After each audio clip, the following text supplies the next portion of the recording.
Hello ladies and gentlemen, this is Blue Maxima and I'm here checking out Siralim.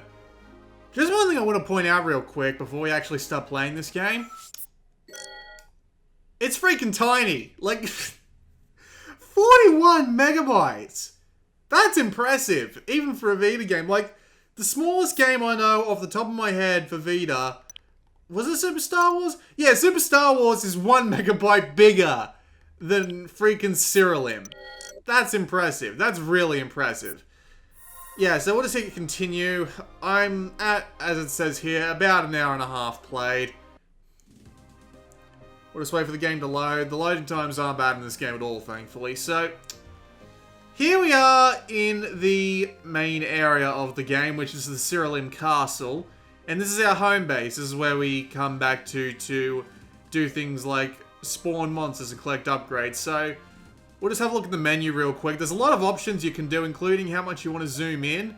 I don't see the use of anything other than 1 times though, because 1 times it just makes everything like actually viewable.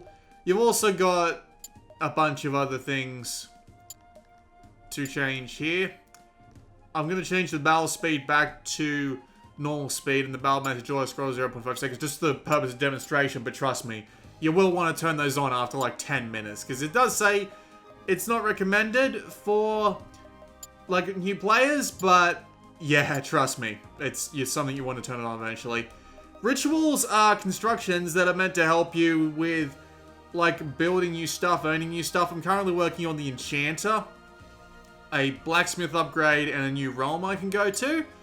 But unfortunately, these take time to process, and I'm not going to have anywhere near enough time to get to the next castle quest, so I'm just gonna have to go and like fight stuff and get these meters up slowly. And you come over here to do these. I can only do 3 at a time right now because of the way my upgrades are laid out, so there's more upgrades to be made here, and these increase with your player level, so you can get more with your player level. You've got spells here, and these spells are all on scrolls, and they all have a limited amount of charges. Once you run out of charges, they're gone forever. And as we can see here, there are a lot of different spells. Like, there are an absolute ton of spells. So I'll just put something else in there. So you can be constantly finding things like spells. And there are lots of items to find too. Like, you've got all sorts of different items. So I can give this to, well, anything I like, basically. So I think I'll give it to him because I haven't got any sort of equipment on him yet. You can find items everywhere. You can also craft them with the blacksmith. You can also add, like, gems to them. And they add even more stats, and there are a ton of consumable items as well. Like, seriously, look at all of these. It's insane how many items there are in this game. You've also got gems, materials, which are used for crafting later on. You got miscellaneous items, you got all these scrolls. You got sigils, which you can use in the middle of a level, and they will end up spawning a bunch of monsters, and if you can beat them all, you'll usually get a good amount of treasure and experience for them. And you can see all my different creatures here. This is just 6 of them. This game's got over 300, which sounds absolutely ridiculous. But with the amount of different monsters I've seen, I can see that. They've all got a bunch of different defenses, and they've also got a bunch of different abilities. So as you can see, there's just a ton of stuff here, and abilities can also be applied through items. Now, if you come to your own character sheet, you've got the power balance system, which determines how much power you get at the end of battles. And the more battles you win, the more power balance you get. But if you have to move like between levels, or if you lose battles or stuff, you will lose power balance. So you want to try and keep that to a level where you'll be roughly okay with it. And you can also see your maximum creatures and rituals and spell slots and your mana. And there's a bunch of accolades there. And if you press X here, you'll be allowed to spend royalty points. And royalty points let you increase one of many different things, and all these different things are actually fairly useful to increase. And when you increase them, when you successfully finish a level's goal, or you level up, you gain royalty points to spend. So we'll just have a quick wander around the place.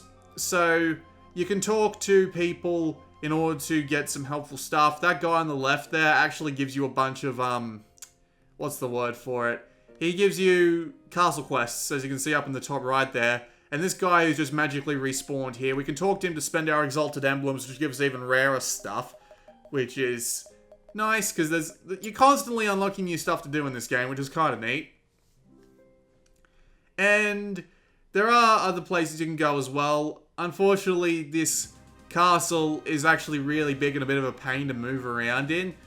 So you end up just like wandering around constantly looking for the stuff that you want to go and do. Which kind of sucks. But they do actually sell like a special item that lets you move around the castle faster, which is kind of annoying. The library here just has all the tutorials in it, and all the tutorials. These bookshelves are all unique, by the way, so you've got all the tutorials to come and get. If we go down to the bottom level, we can come in here. It's our creature stable, and I've got a couple of creatures spawned in here, but not too many. And you can leave, take, or release a creature, so if I wanted to take a creature with me, well, I can't, but you can see that I've got a couple in storage here. Unfortunately, they're all level 1, so they're kind of worthless to me at this point. And if we head back over this way, I believe, I'm not sure if I'm remembering this correctly, but we'll find out once we get onto the left side of the basement. There is another staircase here. Yeah, here's the blacksmith. So the blacksmith can make us unique items in exchange for resources, which we'll get onto shortly, because we're about to go out into the field. But yeah, you can forge a new artifact, or you can reforge an artifact you already have.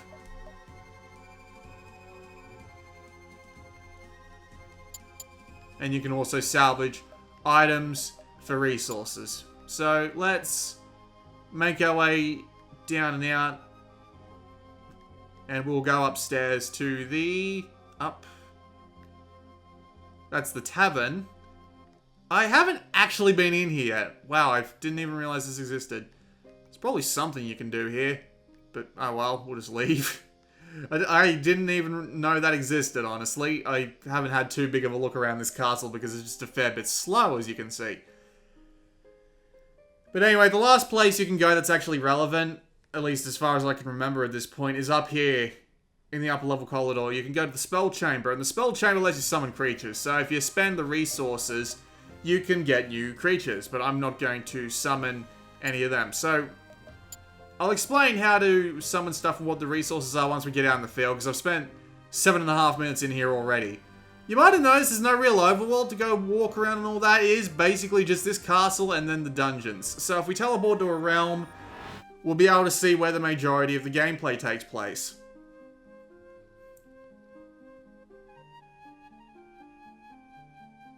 When the game decides it wants to load. Anytime now, please. Alright, here we are. So, now that we've made it to a new realm, we've got a new duty, and we have to find 7 dull fruits hidden within breakable objects. Makes sense. And we can also pick up objects off the ground, and there's a monster wandering around down there, and we're about to get into combat. So, this is combat.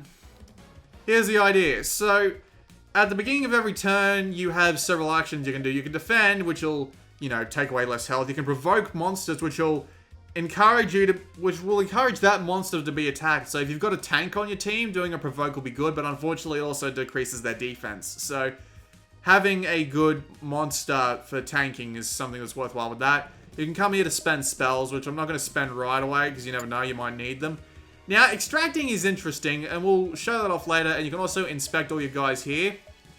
So as you can see, all my monsters here have a different set of abilities, and there's also a bunch of other different abilities to have, and a bunch of different status effects as well. There's like something like I don't know how many, but I've seen like 30, so it's ridiculous. But yeah, so I've burned the gluttonous slime, and you can choose any of the 6 monsters to attack. There's no like lines or anything. They do tend to attack a specific monster. It's just the question is which one they decide to actually attack. It's kind of not worked itself out in my brain for me yet, but it's not that big of a deal. So yeah, now they're attacking, and I'm just constantly pressing X to go through all these because I don't have any of the automatic stuff turned on yet. So, right, let's see if this will actually work. Okay, so this target's been mortally wounded, so we can actually extract the core from it. And when you get 3 of these cores, you can successfully spawn them back at your base. So that's how you get new monsters in this game. You beat 3 of them up, and then when they're badly hurt, you take you take their cores from them. And when you take their cores from them, they don't get any weaker or anything. They just, you know, you can keep their cores and you can use it to... And you can use it to just spawn more monsters. So that's how you get more monsters in this game. Otherwise, the battle system isn't entirely interesting because the majority of the battle system is taken care of through passive abilities. So you really don't have any sort of... Not so much strategic sense unless you've got like a ton of spells already built up. Like, I'm the Chaos Mage, which makes my spells really powerful, and even I don't have that many, like, worthwhile spells to use at this point. Like, I will come, like, relatively close to dying, but here's the thing about this game's battle system. All your monsters, it doesn't matter if they die or anything like that. If they die, they get their health back immediately once you leave the battle, so everything gets healed up completely. So there's no, like, healing items you need to worry about. Status effects aren't, like, permanent like they are in a game like Pokemon. It's a very simple battle system. Admittedly, I can see the appeal for a battle system this not so much complex. It is kind of complex. It's simply, like, out of the way and not something I need to worry about too much in the actual battle itself. I can see the appeal. It just makes the battles actually quite dull somewhat quickly. Like, it's not that big of a deal, but at the same time, and as you can see, you can, like, do things like destroy stuff on the ground in order to find quest items and all that. But yeah, as you can see, you get into battles real quick, and there is a lot of battling in this game, because battles are your bread and butter. There's what you get you resources, and they get you, of course, monster cores to get more monsters. So, you need to be doing battles constantly. Unfortunately, I killed off the Fallen Carnage because I did a ton of damage to it, and I've managed to not actually get its core, which is a little disappointing. But yeah, as you can see, the battles at normal speed also move extremely slowly. So, it's probably recommended that, like the game says, don't turn on turbo mode unless you're an experienced player. That's kind of a lie. Like, turn it on until you start running into problems and then turn it off. Because, trust me, the battles in this game get really slow really quickly. Bloody Minotaur warriors. They do a ton of freaking damage. Just need to try and take them out before they can absolutely wreck my shit. I'm not getting these guys cores because I don't need them. I've already summoned them. In fact, you can see over in... Well, you used to be able to see over on the right side the stats of the monsters. Well, not the stats of the monsters, the monsters you'd already caught, but for some reason it's not showing them anymore, which is a little strange. But yeah, as you can see, the battles are indeed extremely slow, so it's recommended that you turn on turbo mode. And once I'm out of this battle, I'll be able to turn on turbo mode, and we can see how that all works. But, okay, now that I'm out of the battle, I'm going to go through the text up the top slowly. So every monster gets experience points. You get experience points, power balance, and all the rituals gain energy, and you also gain that energy. And your equipment also levels up too, which is quite nice. And here are the spoils of war. You get 330 power and a bunch of different resources. Now, these resources determine what you can do with, like, all your construction and all your monsters spawning and all that. And there they all are on the left side. Getting these resources can be really slow unless you've got a ton of consumables, I have to say, because it's just absolutely ridiculous just how much stuff there is. Like, alright, so let's just say we use a Doom Fortress brick. Now I get double the granite from the next battle. And now I'm going to go and also you can portal back to the main place at any time. I forgot to mention that. So you can just immediately go back, but it does cost power balance to do it. But it'll cost you power balance anyway. So if we turn on battle speed and battle message auto scroll, we'll be able to see how much faster the battle goes without it. The battles go without it, I should say. You also find random items on the ground sometimes. And there are other things you can find, like for example this guy here. We get 50% extra experience. Was that? I didn't read that. I've kind of gone into a habit of not reading those because it's just easier not to. There are also hellish statues around, at least on some of the levels. They'll have a chance of causing you debuffs, but they've also got a chance of causing you buffs as well. So, you know, it is worth paying attention on the hellish statues. But yeah, as you can see, turbo mode makes everything go a lot faster. Because not only does everything go by automatically, it also just... turning on turbo mode turns off all the animations and all that. And considering the animations and the graphics and stuff in this game isn't that impressive anyway, it's not that big of a deal to have turbo mode on, especially when you've got... what's the word I'm looking for? Especially when you just... It feels like you're really not paying attention to the game's graphics anyway. It doesn't really make that much big of a difference. Badly injured. I was unable to extract a core from him, because of course I wasn't. There are other events you can come across as well. Like, there are characters that show up sometimes that will give you more stuff. Like, the guy that does stuff with the Exalted Emblems I showed off earlier. He shows up in the overworld, and you have to go and... You have to find him, basically, and he is an event. There are also other events, like... you find houses, and they give you items, and you find chests, which are sometimes mimics. But it does start getting really repetitive really quickly. The thing is, though, this game is mainly number crunching. It's a lot like Diablo, in a sense. Like, you're constantly going through, looking for new items, looking for more resources to turn into new stuff. That's basically the entirety of the point of this game. And to say that I'm not starting to get into the base gameplay loop of go out, get resources, use it to improve all your shit, you can do that. And considering you've got an absolute ton of stuff to upgrade and earn and do all sorts of silly stuff with, and considering there's over 300 monsters to build your best party of 6 out of, I can see this game getting very entertaining for people very quickly. At least the sort of person who can deal with the sort of gameplay loop that's relatively the same, but gives you a lot of stuff to work with at the end of the day. And I can see this game appealing to those people immediately. And considering that this game's like $10, hell, just keeping it around on your memory card and just having like 5 or 10 minutes to go through and grind some numbers, I can see this being extremely appealing for some people. There are some games that do this that I don't really like for somewhat obvious reasons, but when this game's so small and has so much to it, and actually does feel like a game, because there are lots of stuff outside of the battle, like with all the different items you can equip, all the different abilities and stuff, there is a fair amount of interesting party building that you can do. And you've got new monsters to constantly look for, and lots of resources to go and get all the time, and there's always something to go do in this game, no matter how somewhat repetitive it actually is. It's surprisingly enjoyable, is what I would say. What they could do with, though, is the ability to increase, like, the monster diversity early on, because I've been fighting the same monsters for a fairly long time now. And that goddamn unicorn, the unicorn vivifier, constantly brings back dead enemies, so you want to kill him off first if you see him.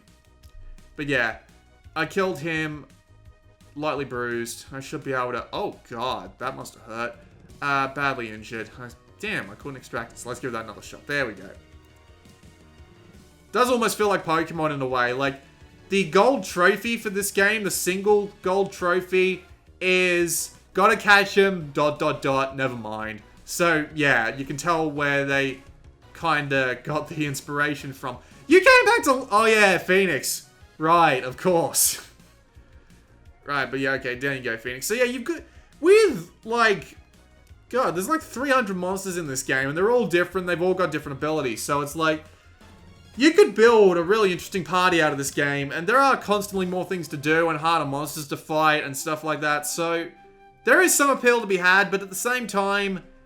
God, unless you're an absolutely dedicated number cruncher, God, you will not enjoy this game at all. You'll get bored within an hour and you'll want to stop playing.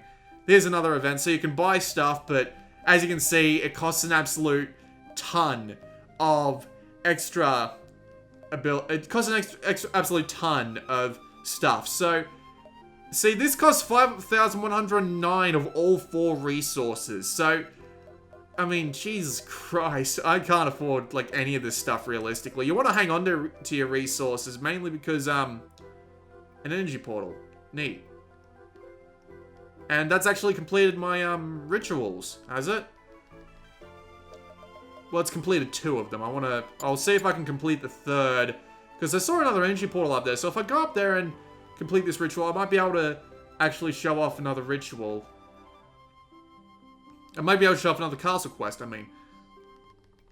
So yeah, this game digs into you real quick. Like, if you're the sort of person that has, like, number crunch and just one more thing to get done appeal, this game is dangerous. Avoid it like the plague if you have trouble with keeping your head on your shoulders about this sort of game. But yeah, there is a lot to do and a lot of numbers to grind. And I mean, I know I had a big problem with Sword Art Online Lost Song and the way it just did, like, slowly increasing numbers over and over again. But this game, with its lots of party and its actual depth to the combat and party building, and the fact that you've constantly got a lot of different stuff you can be leveling up and working on at the same time, it's just more interesting to me in comparison. And the fact that this game is literally smaller than some of the smallest Vita games I know of, and has all this content to it, I have absolutely nothing wrong with it, honestly. And God, my Berserker Beast just got absolutely destroyed there. I got 4 status ailments, and it just died. Absolutely got killed, but anyway. Yep, he just went down. Because, you know, I do have a fairly strong party going here, but it's not very good on the longevity side of things. I should probably swap out for... I should try and get a stronghold, because the strongholds are pretty good walls. Yep, he just went down. Somewhat damage. I'll give it one more attack. 107 damage. He's probably going to die, but... Yay, I got it. He attacks, but then he takes burn damage, and then I just beat the shit out of him. So, there is a lot to be done in this game. And there's the portal that'll take us down to the next level. And just for the fun of it, I'm going to do something I'm going to do something interesting. So we're going to teleport down to the next level. And I've got an item that I want to try and use because there's something good that can happen with it. This game has the weirdest way of rewarding you for stuff, alright? So, kill enemies in this realm. Let's not do that. Let's actually use a special item that I have. I've got a golden ticket. I got a golden ticket. And this actually completes my duty for this realm. So I've got a royalty point, 20,000 experience points for everything, including myself. And I even get a treasure chest worth of stuff. So, and there's even more treasure chests. So I open that and I get Scrolls of Disintegrate. Awesome. And I get a Satchel of Essence, which is a consumable item, which lets me, like, get extra resources and tons more resources. And this guy looks really challenging. So what I'm going to do is I'm going to pop open one of my consumables. I know I've got something here. Immune to spell damage. I know there's something here that'll... Yeah, there we go. So I'll use a Doomguard Hoof. Just gives me a little bit of extra bonus defense. And unfortunately, I can't use any more consumables because, you know, you can only use one at a time. So he'll go on another battle. So that one more time reflex that comes from playing games like Diablo, it's in full kick here. And if you want something like that, it's absolutely recommended you pick this game up. It's $10, which really isn't that much, all things considered. And as I said before, I'm going to be keeping this game around purely because it's 40 megabytes. 40 megabytes on a 32 gigabyte card is nothing. So, I don't have a problem with keeping this game around at all. Because there is just, like, a ton of stuff to see in this game. So, I am very heavily interested. Unfortunately, with those mummies, they don't actually mutate into those monsters there. They just mutate into a weaker version of those monsters. So, yeah. Alright, so we've heard that thing a fair bit. Can I get... Yeah, badly injured. Alright, I got the Fallen Carnage core. And it's nice, because if your monsters die, they still get experience anyway. So it's not like it matters if they die or not. Just as long as you can keep the damn people alive, it'll be fine. Right. Alright, fine. I'll just go back to the main area and show off the... Yeah. I'll talk to you. No, not you. And as you can see, I've completed my rituals. And I can now go to a new realm, and I can begin a new construction. I can get more creatures. I can get a gem temple. I can get a goblet of power, which will allow me to channel power into power spells, which summon new cores, crafting materials, and other rare items. So there's just lots of stuff to do in this game, and I quite like it. And it does have autosave, but you can also, like, manually save as well. It is also a tiny bit buggy. Like, if I had my turbo mode on and actually went and examined my creatures to remember what their abilities were, it would have flickered on and off. And there was one part in the game where I ended up doing... where I ended up trying to flee a battle, but the game actually got stuck and I had to close and open it. But it did autosave, like, the majority of my progress. So it wasn't that big of a deal, but it might be annoying for some people. So, somewhat unpolished, but not massively. Oh, can I actually... Yes. I'll buy a glowing shard and I'll use it. And then I can demonstrate what a castle quest is like. Thankfully these are sorted by... Really should have used, some more rituals, but anyway. So now I can talk to him. And he can... Yeah, and he can tell me all about this stuff. Yep, and... He's given me a bunch of resources, and he'll...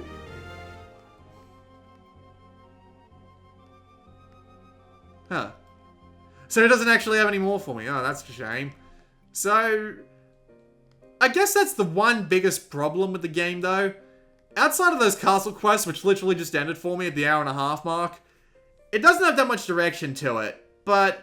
At the same time, that Diablo comparison comes in again. Like, you finish the story once, and that's it, right? You just continually go through the game again and again and again for more and better loot. And this sort of game is that sort of game. So, yeah. That was a look at Siralim.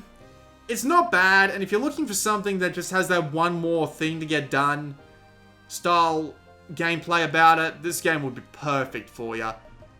Just don't go into it expecting, like, a massively polished game or anything like that, and you will be fine. I'll just save the game again, and I'll end the video here. This has been Blue Maxima, and I'll see you all next time.